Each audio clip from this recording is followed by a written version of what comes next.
I'll pretend like people were here and I'll report it like that. Hi, everyone. Welcome to another session for the Young Professional series here at UChicago Alumni. We're so excited to have you back. This session entitled Is Graduate School Next? An info session with UChicago Professional Education is going to walk us through what we can do here at UChicago for you.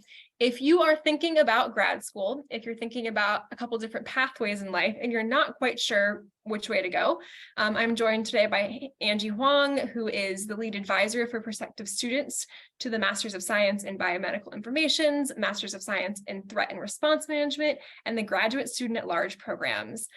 Prior to joining the university, Angie worked in post-baccalaureate admissions at Pepperdine, and she holds an MBA in Global Studies and a BA in Psychology and Business Administration. I'm really excited for her to walk us through today the Graduate Student at Large and the Graduate Student at Large Business Returning Scholars to hear about what we can do, like I said, to support here at UChicago. Angie, thank you so much for joining us, and please take it away.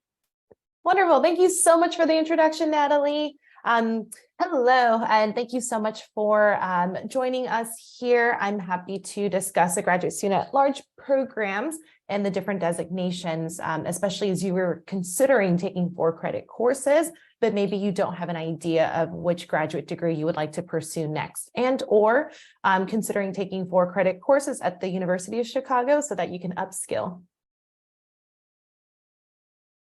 We'll start off with, what is the Graduate Student at Large program? Well, it allows non-degree seeking students to register for credit courses offered by the academic units of the university. And this is really the only program, and overall probably in the world that we can't really compare it to any other programs in the world, because it allows scholars to have the same classroom experience as students enrolled in our MA and PhD programs at the University of Chicago. You will have the same courses, same assignments, same exams, and the same faculty and or instructors as you continue your classroom experience at either the Hyde Park campus or in downtown. You will receive formal grades and an official transcript. You'll be classified as either a graduate student at large business, or a returning scholar. And as you already know and have experienced, but our alumni are just really great people, and they come from all over the world in all different fields of industry. And so this is a really great opportunity for you to return to the classroom, but at a graduate level. Under the Graduate Student at Large designation, a lot of our students have an idea that maybe they want to go to graduate school. Maybe they just want to upskill and take a few courses that are offered by the university that they haven't been able to take when they were a student at the college. And so this is a great way for you to better inform your decision whether or not you want to apply. And then this could also enhance your graduate or PhD application experience, because being in the same classroom as the students in those respective degrees with the faculty member or instructor, you can receive a letter of recommendation, you can have additional writing samples, and then this might also help you satisfy prerequisite courses or help transition to a new academic discipline. In some ways, it could boost your GPA, but that is not the main reason why our students are enrolled in this program. And additionally, you can continue your career development again as this Graduate Student at Large designation.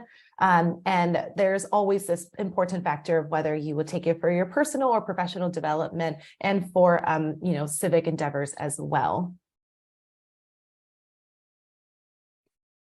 Under the designation of Graduate Student at Large, which we sometimes call GSEL, you can take classes at the college, you can enroll in them again, but you would not receive a degree at any of these divisions under physical sciences, biological sciences, the humanities, social sciences, or Institute of Molecular Engineering, or any of these professional schools. The Crown Family School, Social Work, Policy and Practice, Harris School of Public Policy, the Graham School of Continuing Liberal and Professional Studies, the Divinity School, and the Law School. We didn't mention Chicago Booth because in order to take classes at Chicago Booth, you would be designated as a Graduate Student at Large Business, which we sometimes call GSEL B. And it's very much of the same process. You have the same homework, same exam, same coursework, and same classroom experience as our students in the MBA program. You can enroll in courses at Chicago Booth from the full-time, part-time, or weekend programs.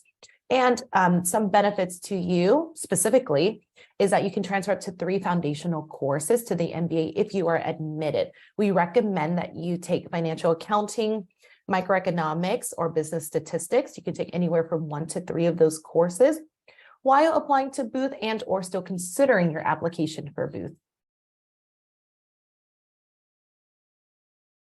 As a returning scholar, you can audit any of these courses and really sit in the classroom, engage in discussions, but you do not have to take an exam and you do not complete your homework.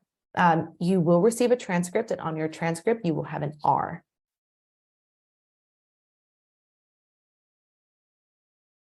In regards to the logistics, of course, you have to apply and then be admitted and then have this graduate student at large or graduate student at large business or returning scholar designation. The next application deadline is in the summer, and this is for summer admission and summer enrollment. If you do not require a university-sponsored visa, you would complete your application and submit it by May 15th before 11:59 p.m. CST. For our students who would like to apply and enroll in summer but would require a university-sponsored visa, you have until June 1st. And then for our autumn application and enrollment, if you do not require a university-sponsored visa, you have up until September 5th to complete your application materials. And excuse me for the previous information, I do realize that I think we have a typo here. June 1st should be the application deadline for those who require a university-sponsored visa, meaning you are currently not sponsored by your employer, for example, and you currently do not have an F1 visa, for example, so you would receive a J1 scholar visa. So you are eligible to enroll and apply for autumn of 2023, and then you would have to complete that application by June 1st. So excuse the typo. Some program considerations here. So as we know, the quarter system is about 9 to 10 weeks per academic term. And really, you can take as few courses or as many courses as you'd like. And as you can imagine, this depends on what is being offered. So a lot of our students look at the course catalog to plan out the courses that they would like to enroll in, and also see when they're able to enroll in those courses or the different sections. Once you are admitted as a GSAL or GSAL-B student, you would gain permission from the faculty member or the instructor, or sometimes the program director, before enrolling. And of course, our students in the college and in their designated graduate degree programs will have priority enrollment, and then our GSAL and GSAL-B students will enroll afterwards. For your consideration, our additional consideration, the summer quarter starts June 12th and ends August 19th. The autumn quarter begins September 27th and ends September 27th and ends December 10th. The tuition for a GSAL class is $4,187 per course.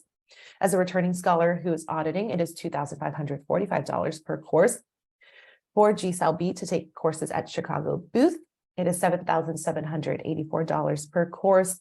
And there might be an opportunity to be a returning scholar and audit a course. It is very rare, but in case you're able to do it or would like to do it, it is $4,375 per course. Excuse me.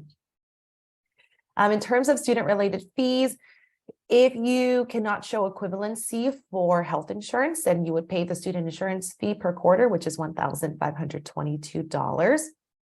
For our GSAL students, we pay $432 for the graduate student services fee per quarter that we are actively enrolled in courses. For GSAL-B, it's a $25 book fee, and then we have a $75 lifetime transcript fee, in which you might have already paid for it, considering that you are an alumni.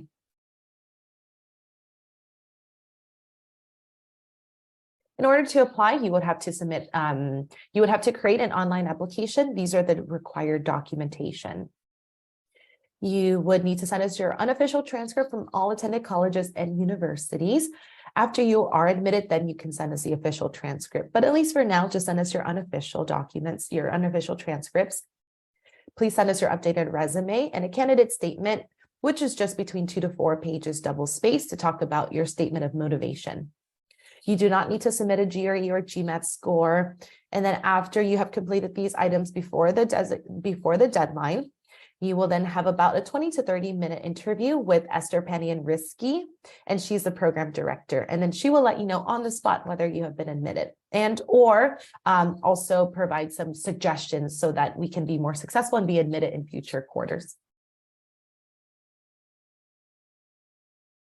Additional information for our international students that I touched on a little bit earlier. As an international student, you would receive a J1 scholar visa. And then in case you do have to, if you're not able to utilize the English proficiency exam waiver, then you would submit a TOEFL or IELTS score. That means you must meet the minimum. Your TOEFL score must be a minimum, a total of 104, no less than 26 on each subsection. For the IELTS exam, it's 7.0 overall minimum and no less than 7.0 in each section. And our students who do receive this full-time J1 visa as an international student will take a full-time course workload every quarter. And you're eligible to renew your J1 visa every quarter as well.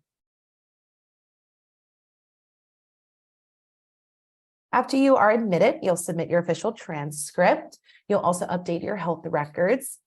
And some of these courses may have some prerequisite requirements. And of course, if they do, then of course, we want to make sure that you meet them, and or you can notify the instructor or faculty member and ask them to allow you to enroll in their courses. And this is the link for the course catalog.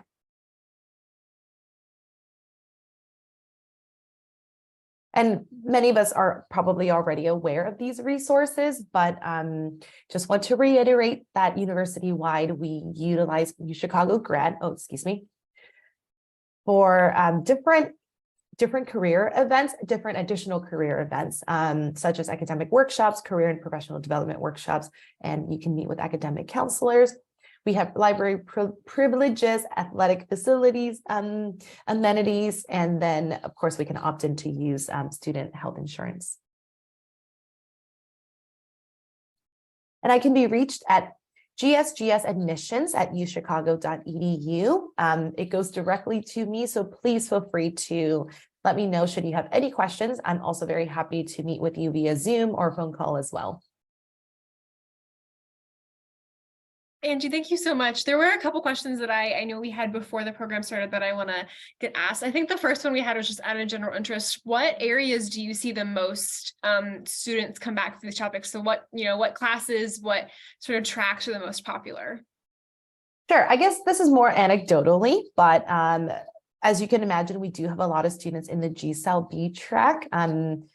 Because it allows you to take courses at Chicago Booth without being an MBA student. So a lot of our students are really interested in that, quant aspect of business and asking those business related questions that are impactful right now to the various industries. So I think, as we can identify that part, and then some additional quant classes as well in the math department, for example, or in data science even. Amazing. And you talked about the admissions process a little bit, and there was one point about, if your application's not up to par, they'll talk about it and give you some advice and help you through it. What would you say is your advice for people who are looking to apply and might have some questions about what makes a good application? Yeah, thank you for that. Certainly we look at your application very holistically, right? In terms of what is your statement of motivation? How does it fit? How does it work? How does this program strategically work for you? Because ultimately, at the end of the day, we want to make sure that with the investment from our students, that they have a much higher return, or they have a high return on the investment of being able to take these courses, right? Maybe while working in different capacities, for example, and or juggling other priorities as well. The other part is to make sure that this aligns with your goals.